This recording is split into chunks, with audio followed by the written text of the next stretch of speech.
ছোট ছেলে পরীক্ষা শেষ, সেজন্য সে ঘুম থেকে ওঠে না। অনেক বেলা করে ঘুম থেকে ওঠে। আর এই পাশে আমার বড় ছেলে যেহেতু পরীক্ষা এখনো শেষ হয়নি, সেই জন্য সে এখনই ঘুম থেকে উঠেই পড়াশোনা শুরু করে দিয়েছে। আর যেহেতু ২ জনেই বাসায় আছে, সেই জন্য একটু নাস্তাটাও দেরি করে তৈরি করি। সকালবেলার ওই ঝটপট বা তাড়াহুড়োটা আর নেই। ছোট ছেলের আবদার ছিল সকালবেলা অন্যরকমভাবে নাস্তা তৈরি করতে হবে। তাই ভাবলাম আজকে একটু অন্যভাবেই নাস্তাটা তৈরি করি। সিম্পল, কিন্তু একটু অন্যভাবে করলে কিন্তু সিম্পল নাস্তাও কিন্তু অসাধারণ হয়ে যায়। ডিম পোচি করেছি, কিন্তু একটু টার্কিশ স্টাইলে করেছি। পুরোপুরি টার্কিশ স্টাইলে ব্রেকফাস্টটা করিনি। পরবর্তীতে আমার নিজের মনের মতো করেই করে নিয়েছি। এইখানে আমি ডিম প্রথমে পোচ করে তুলে নিয়েছি। তারপরে বাটার, একটু তেল দিয়ে ভালোভাবে গরম করে তাতে চিলি ফ্লেক্স, একটু লবণ, শুকনো মরিচের গুঁড়ো, অরিগ্যানো দিয়ে ভালোভাবে নেড়ে চেড়ে নিয়েছি। মানে একটা চিলি অয়েল তৈরি করে নিয়েছি।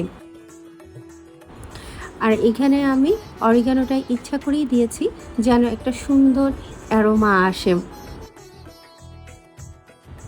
একটু নাড়াচাড়া করে নামিয়ে নিয়েছি। আর এই পাশে আমার কাছে ব্রেড ছিল, সেই ব্রেডটাই কিন্তু আমি একটু টোস্ট করে নিচ্ছি বা গ্রিল করে নিচ্ছি।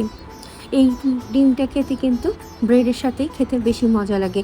পরোটা বা রুটির সাথে খেতে কিন্তু তেমন একটা মজা লাগে না। আমি তো বাচ্চাদেরকে বললাম যে তোমরা কয়টা ব্রেড খাবে?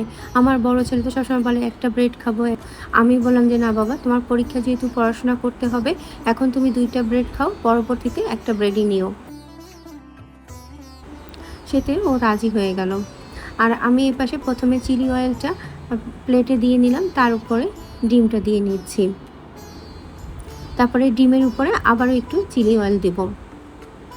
সত্যি বলছি, এরকম করে ডিম দিয়ে করলে না খুব ভালো লাগে। ডিমের যে একটা গন্ধ থাকে, সেই ডিমের গন্ধটা আর থাকে না।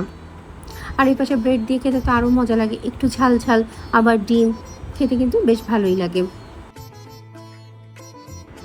আমার ছোট ছেলে পরীক্ষা শেষ হওয়ার পর থেকে বড় ভাইয়ের সাথে সবসময় দুষ্টুমি করেই চলেছে। আমি যদি কিছু বলি, সাথে সাথে বলে আমি তাহলে কি করব। আমি তখন বললাম, বড় ভাইয়ার পরীক্ষা শেষ হয়ে গেলে যত খুশি তত মজা করো। এই নাস্তাটা পেয়ে ওরা খুব খুশি হয়েছে। আমার বড় ছেলে বলল তো খুব মজা হয়েছে আম্মু। আর আমার ছোট ছেলে বলে আম্মু এরকম অনেক অনেক আইডিয়া বের করবে। আমি কোথায় পাবো বলো তো নাস্তা নিয়ে আইডিয়া? যাই হোক, আজকে এতটুকুই। সবাই ভালো থেকো, সুস্থ থেকো আর নিজের প্রতি খেয়াল রেখো।